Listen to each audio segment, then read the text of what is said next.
안녕하세요. 떼알대알입니다. 오늘은 호르몬에 대해서 한번 공부를 해보고자 합니다. 호르몬이 뭔지, 그 호르몬 자체에 대해서 한번 나무위키를 보면서 파악을 해보겠습니다. 호르몬 내용이 엄청나게 깁니다. 천천히 보시죠. 일단 개요입니다. 동물 호르몬의 경우 특정 장기에서 분비되어 혈액을 통해 전신에 산포되며 특정한 수용기에만 작용하는 생체 물질의 총칭이다.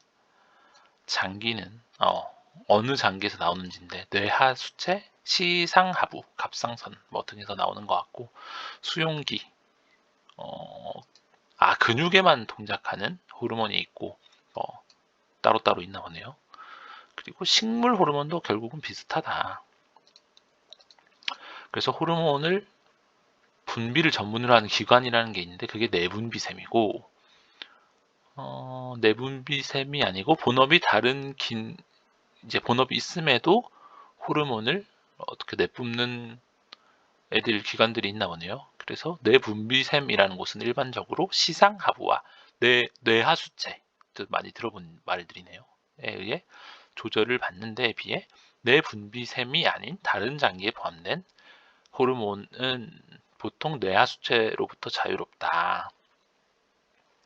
각각의 호르몬은 신체 내에 특이적인 수용체가 있으며 표적 세포만이 호르몬에 반응한다. 이런 특정 수용체를 가지고 있지 않은 세포는 호르몬에 반응하지 않는다. 뭔가 말이 어렵네요. 이러한 호르몬은 피드백 작용을 통해 신체의 밸런스를 유지하는데, 뭐가 부족하다 이런 피드백을 하면 그거에 반응을 해서 밸런스를 유지하는 이런 건가 보죠. 예를 들어 뇌하수체는 갑상선 호르몬의 농도가 모자라면 갑상선 자극 호르몬을 많이 분비하고 넘치면 조금 분비한다. 이런 식으로 이제 각 몸에 있는 기관들이 요청을 하면 이 호르몬들을 내뿜는 것이다. 이런 거네요. 그래서 결국 이제 사람이 기분이 안 좋다든지 기분이 좋다든지 우울하다든지 이런 게 호르몬 때문이라고 하는데, 그게 뭔지를 지금 궁금한 거기 때문에 인간의 감정과 의지를 조절하고 있는 물질, 결국 이것이 호르몬이 되는데, 그래서 갑상선 호르몬의 경우에 갑상선이 미쳐서 호르몬을 많이 분비하면 조증형 인간이 되고, 조금 분비하면 우울증에 걸린다. 둘 다 병이다. 결국 이제 조증이나 우울증은 병이기 때문에 결국 이제 이 호르몬을 조절할 수 있는 치료를 받아야 되는 거인 거죠. 정신과들을 잘 안 가려고 하는데 실제로는 그냥 이런 어떤 물질에 의한 사람의 어떤 의지, 사람의 강함의 문제가 아니라 이제 호르몬의 문제다. 결국 생화학자들은 의욕이나 성욕, 결국 사랑까지도 호르몬의 작용이라고 생각한다. 인간은 결국 호르몬의 지배를 당하는 것이다. 이런 거죠. 그래서 이런 호르몬이라는 게 뭔지, 이 호르몬은 결국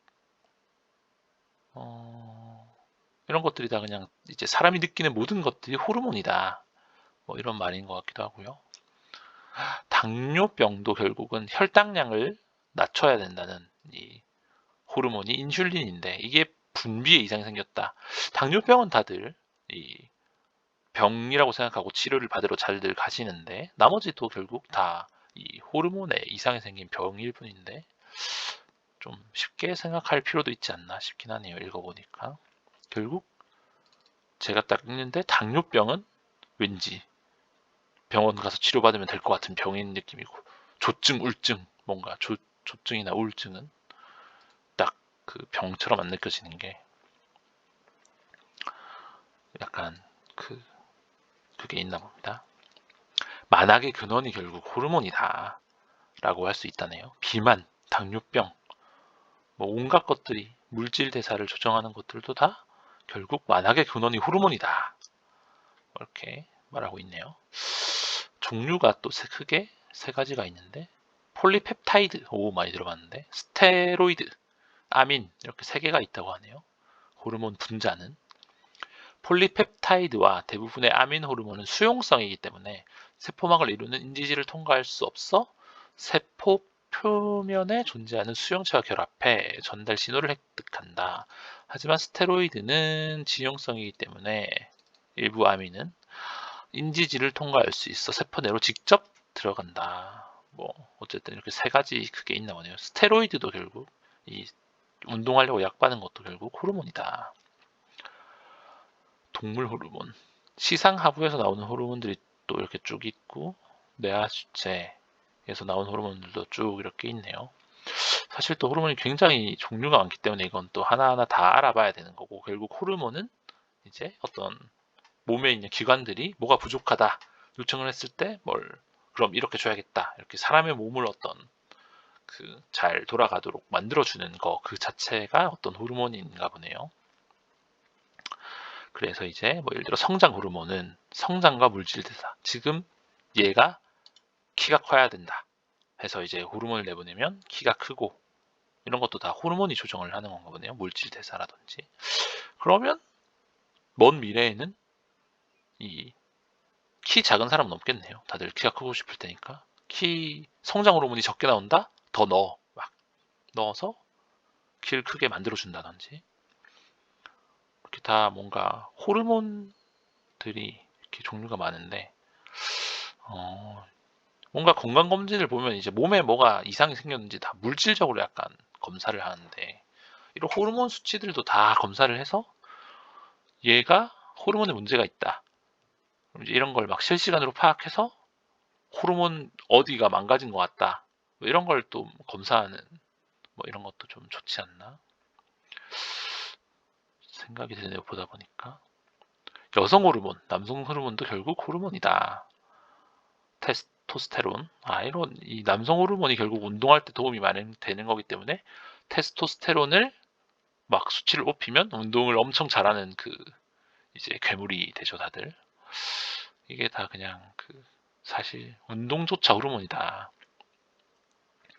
아까 세 가지 분자로 이루어진 각 몸에 있는 기관들이 지금 내가 뭐가 부족해 했을 때 이제 뭘 보내주고, 뭐가 넘쳐나 하면 좀 그만하라고 하고, 약간 뇌가 생각을 지배한다면 어떤 몸의 그 뭐랄까 신체가 유지하는데 스스로 생명이 유지되는 걸 어떤 조절하는 것들을 다 호르몬이 담당하나 봅니다.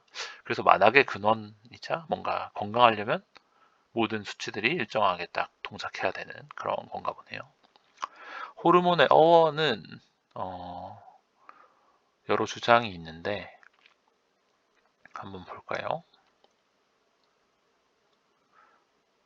뭐죠?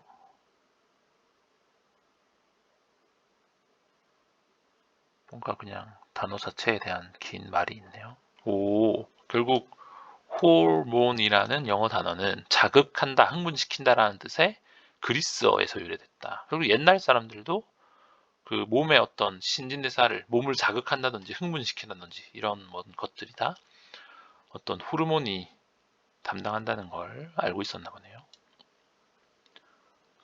호르몬은 뭔가 이런 어떤 생화학 물질 같은 건가 보네요.